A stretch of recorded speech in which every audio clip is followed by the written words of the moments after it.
Had a client where I'm doing the loan for them. They're out looking at houses. They find a house they really like. There's 20 offers, no contingencies. They have to go way, I mean, we're talking hundreds of thousands over the list price. And they just feel like, why did I even look at this house? Because I thought we were looking in this price range, which was my budget. This was the third time this had happened to them before I got connected to them. And they finally realized, okay, I need to talk to a lender before I find my dream house because I'm getting my heart crushed because I'm waiting to talk to someone until I find it. But at the same time, they just really didn't know their budget. And a lot of these houses were going for way over the list price. Then there were other houses where there were no offers. The house had been on the market for a while. And for some reason, we were having trouble negotiating with the listing agent and the agent. The listing agent and the seller.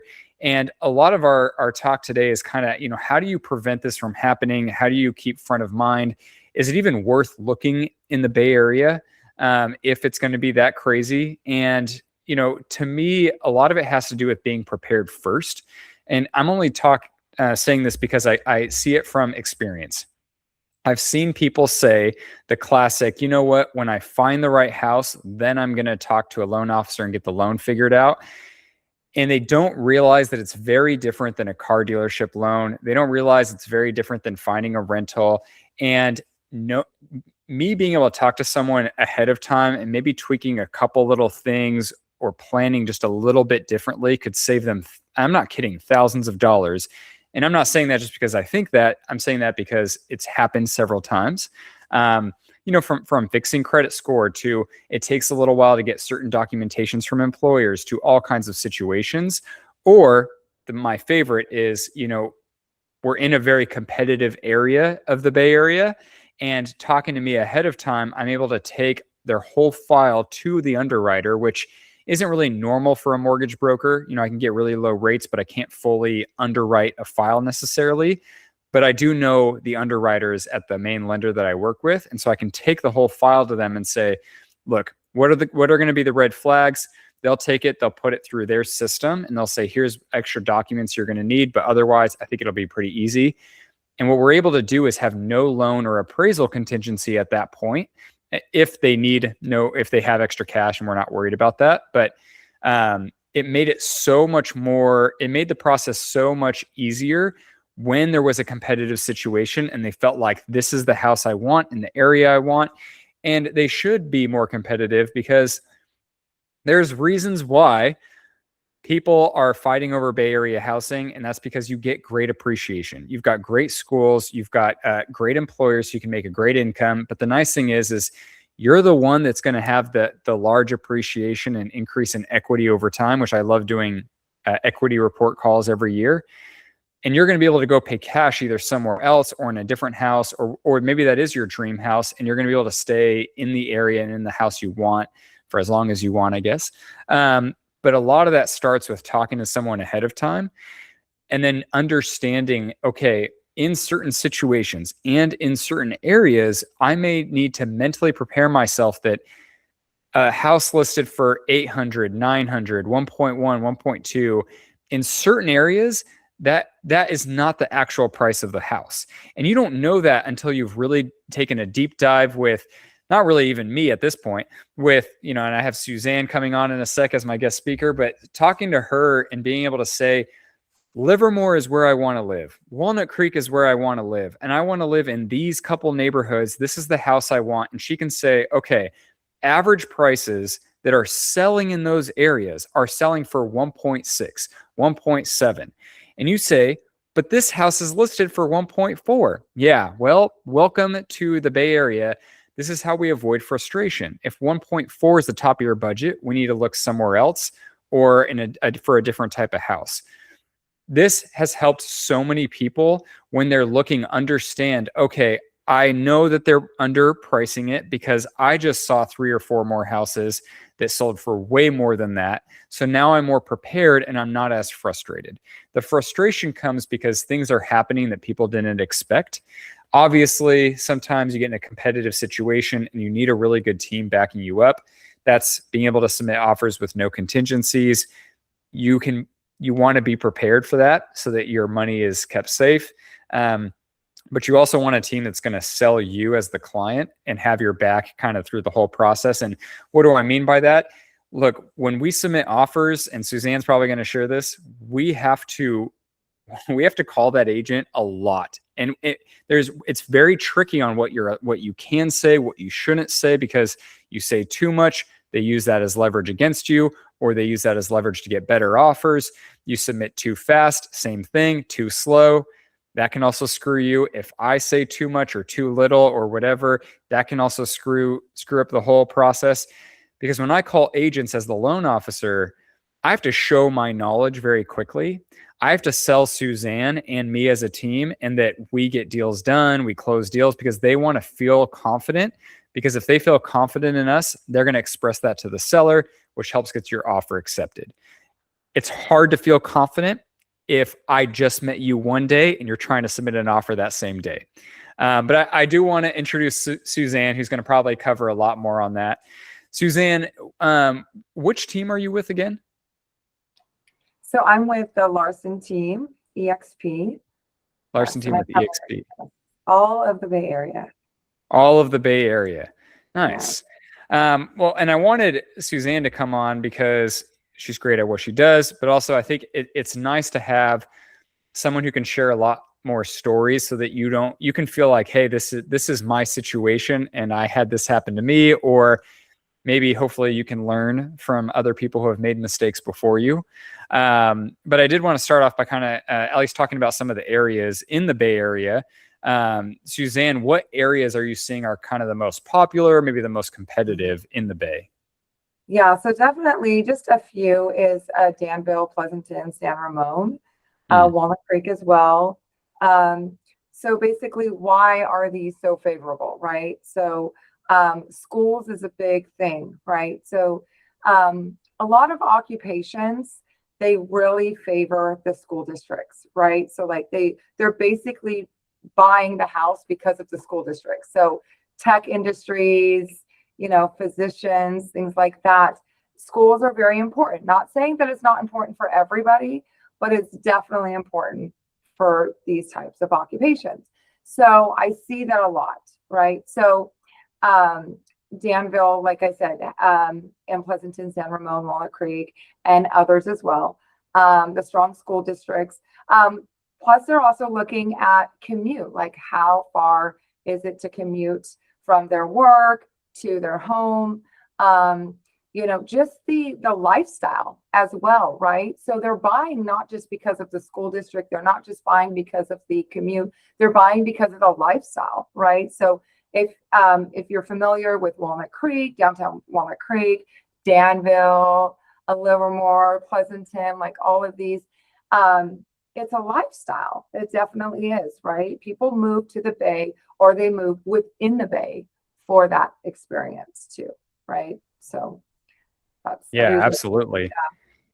Yeah. And then can you share, especially with these areas, are homes getting multiple offers significantly over the value, or are they getting multiple offers over the list price? And can you explain if there is a difference between the two and what the difference is? Yeah, definitely. So it's definitely over the list price. And the difference is that, so you have the value of the house of what it's basically worth. Then you have the list price of what the seller and the listing agent are listing that home for. So what a lot of people are getting frustrated with is that they're seeing that list price and they're thinking that's the value. And it's most likely in the case in the Bay Area, it's not the value, it's the list. So usually a lot of agents, they will list that for sometimes hundreds of thousands under the market value. Why are they doing that? Why are they listing it hundreds of thousands under the market value? Because they want a bidding war, right? They want people to compete. Okay. So when buyers that are not maybe educated by their agents, as in this is what it's being listed, this is not the value, they're coming in thinking, oh my gosh, I can buy a house in a neighborhood in Danville, Walnut Creek, Livermore for 1.3, but they're not looking at the comps, right? They're not looking at what these houses are selling for in this area, which is going to be that value, right? Or is their agent not educating them on that too, right? So just because it's listed at 1.3 does not mean it's going to sell for 1.3. It's going to sell closer to that value. Now, is there a chance you might get it underneath that value? Of course, right? There's always that chance. But just because you see it at 1.3 does not mean you're going to get it for 1.3. Definitely, yes. Yeah. Yeah, well said. I'm guessing then that when you're looking at houses, you probably take some time if they like the house and they want to write an offer, that you're also part of your process is putting together like comparables and showing them what the value really should be. Correct. So when I meet with buyers, first thing is we want to get them pre-approved, right? And then once they're pre-approved, then we start looking at properties. But I do educate them, right? And I do let them know that what the areas that they want to live in. So if they come to me and they say, I want to be in Danville or Walnut Creek, or these are the areas. I want Danville, Walnut Creek, Livermore, Pleasanton, Alamo. We talk about those areas, right? We have the pre-approval in hand. We talk about the areas, and I say what these houses are going for. I show them comps in these areas so that they're educated and they know, hey, if I do see this listing that's listed at 1.3, Susanna's already educated me and letting me know that, hey, this house is most likely going to sell for hundreds of thousands more than that. And in a lot of these areas, there are multiple offers, not just because it's listed under value, but because the area is so favorable, some of the houses are going over value. So Yeah. I let my clients know that as well, too. Well, yeah, exactly. And you pretty much answered the question I was going to ask, is like, is there a path people should take ahead of time?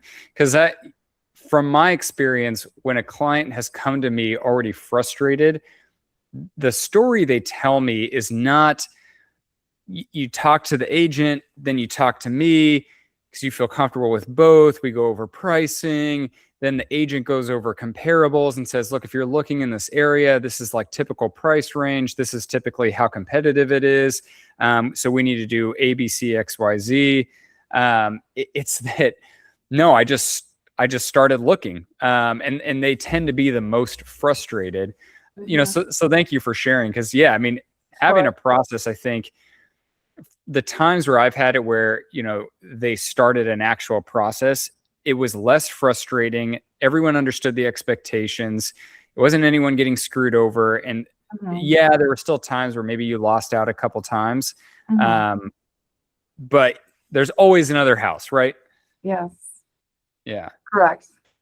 And then my next question is, if a buyer has to compete for a house, do you think there's still long-term value in owning a house?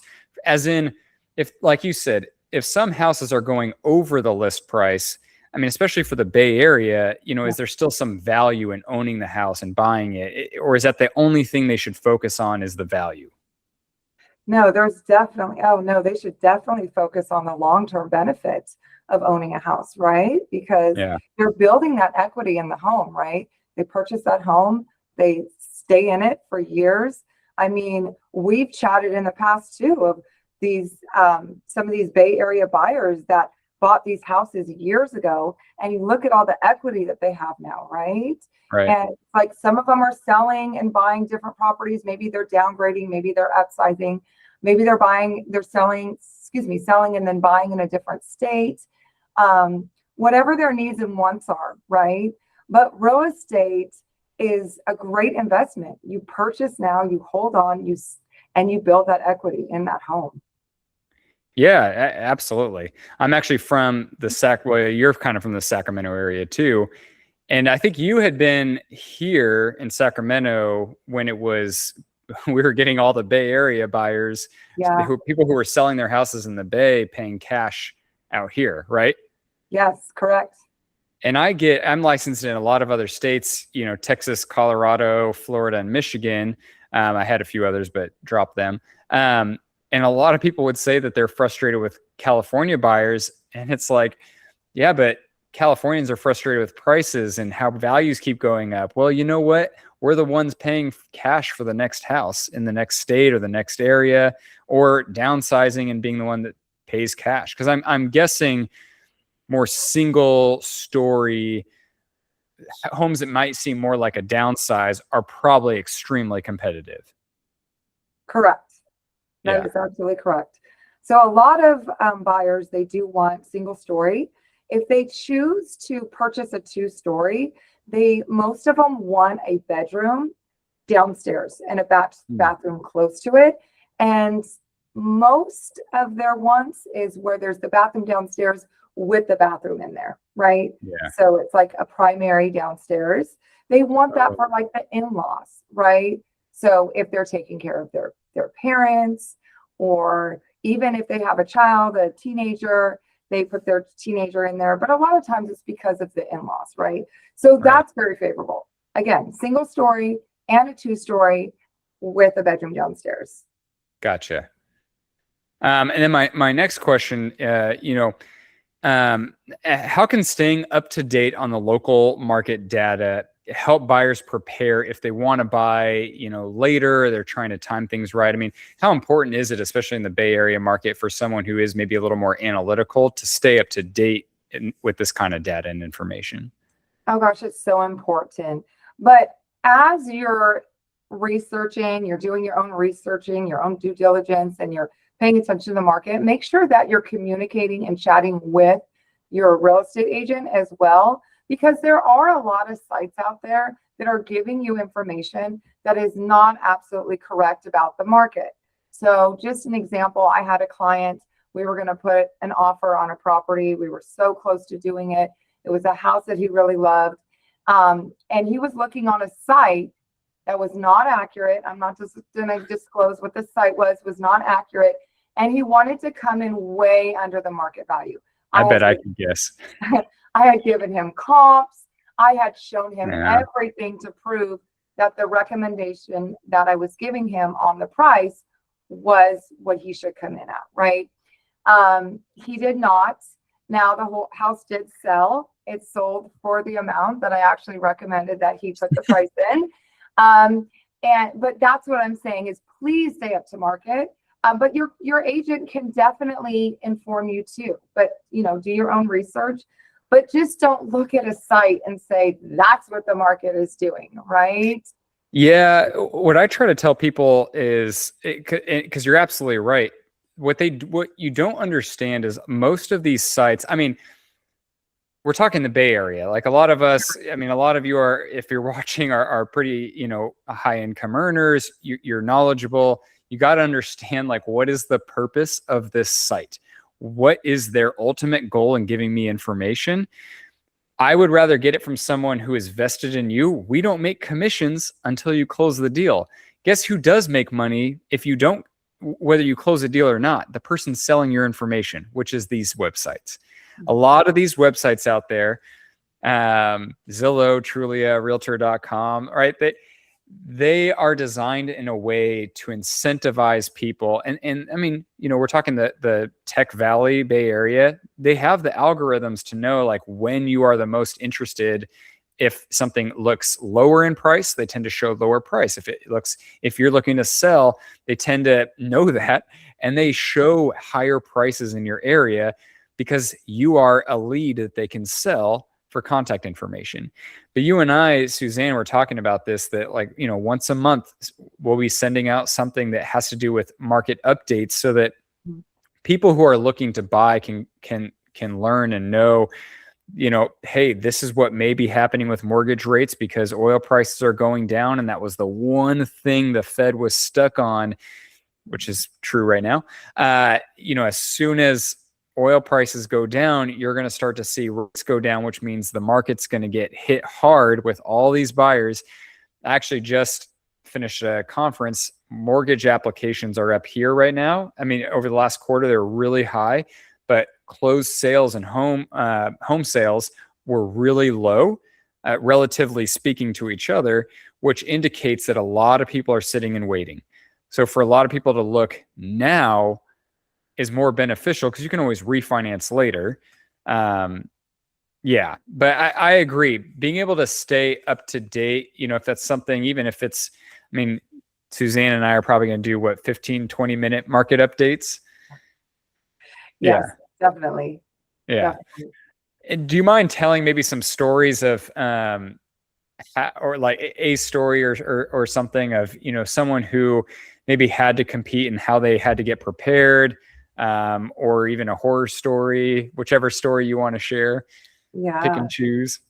of course, of course. So basically, like I mentioned, I do educate my clients, right? So um, getting prepared definitely is paying attention to the market, right? Like we shouted, getting pre-approved, right? Very important. I do recommend, please do not look at houses unless you're pre-approved, right? Even if you think like, hey, I know this is the amount, that's my purchase power, you really don't know exactly unless you get with a loan officer like Cameron. And we don't And have to touch your credit until we've at least gone yeah, over options. exactly. So Yeah. true. And a lot of people don't know that. So it's good that you mentioned that. Yeah. Right. So thank you for adding that. But just making sure one thing, whoever you use as your realtor, make sure that they break down the process, right? They tell you what the process is from start to finish. And then you go through those steps, right? Because it's going to prepare you. And also the agent is going to guide you through each step as well, right? So Yeah. to getting pre-approved, to looking at homes, to submitting the offers, right? You should be having these conversations with your agent. Your agent's educating. You don't just, he shows you a few homes, and then let's write the offer. And then it's kind of like she's throwing recommendations. No, everything needs to be discussed. And she needs to be going, or he needs to be going over the purchase agreement with you as well, so that you know what to expect. Because I've had some clients that had different agents, went with me, and they're like, I never had anyone go over the purchase agreement with me. And I've submitted offers in the Yeah. past. And I'm like, so they just sent it to you with the price that you guys agreed on and the terms, but didn't actually go over the purchase agreement? They're like, yeah, I don't even know all the verbiage that's in there, Suzanne. So go over it with your clients. It's so important, right? And so, again, like I said, from start to finish, we go over all of those things. And then I'm very competitive when it comes to submitting an offer. So I let my clients know I want to submit a clean offer. This is, my recommendation. Let's go over all this. But the important part too is when you're ready to submit an offer on behalf of your client, build that relationship with the listing agent. Do not just submit an offer to the listing agent without having a conversation, and have multiple conversations. So even if they tell you they're not going to tell you the information on the offers they have in hand, still ask questions, I've had some say you're the only one to call. Yeah, And so even as the loan officer calling, you're the only one to call. So you know what? We're just going to push for your client's offer to be yeah. accepted. And I'm glad that you said that too, because also buyer's agents, not all of them request their loan officer to contact the listing agent. Yep. You need to do that. That's so important. That listing agent needs to chat with that loan officer prior to submitting the offer to their client and reviewing it. So that when that listing agent is chatting with their seller, they could say, oh, I already had a conversation with Cameron, right? Yep. And this is what we Because discussed. there are a lot of bad loan officers, and I'm not kidding. When I first got my license, the first company taught me, Suzanne, I don't know if I ever said this to you. They taught me if there's a problem, just don't answer the phone until you fixed it. I'm like, no. And agents are so upset with that because they'll go days without hearing from anyone. And then all of a sudden they say, oh, we fixed this problem. Well, that would have been nice to know that there was a problem. I would be a Exactly. little bit more patient with you. Yeah, exactly. And that's so Yeah. important. I'm glad you mentioned that too, because as agents, we need to be updated. If we're representing, either side, but definitely on the buyer side, right? We need to know what is going on too with our clients. And Yeah. some of these loan officers, you are not this way at all, but some of them, they'll tell you things like when there is a problem, sometimes when it's not, like when they resolve it, but sometimes they don't keep you updated, and you're reaching out to them like, what's going on? I only work with loan officers that are going to update me, who are going to give me the information we need at hand is going to respond, right? Yep. So that's very important because you're right. Not all loan officers are created equal, as well as realtors, right? Yep. So we're a Yeah. team with the listing agent, the buyer's agent, the loan officer, and everyone else that's involved, right? Escrow and therefore. So. Yeah, absolutely. Well, yeah, I mean, if anyone's interested, and you're watching any of these recordings, feel free to reach out. We're going to have quite a few of these coming out where we have more of market updates. And I think it's important because sometimes things are happening in the market, even if you're looking to sell, where if you would just call ahead of time, we could say, hey, if you're looking to sell and this is how much you want right now, do it right now because this is what's happening and here's why. And you can really capitalize. Other times we may say, look, if you want to wait a little bit, you just do this. And the same thing with buyers. So we're going to have a lot more of these. So, if you're watching this on YouTube, I'll have a link for Suzanne's contact information and her website down below. But we look forward to talking to more people here soon. Yes, definitely. Thank you, Suzanne. I appreciate you being my guest today. I appreciate you as well.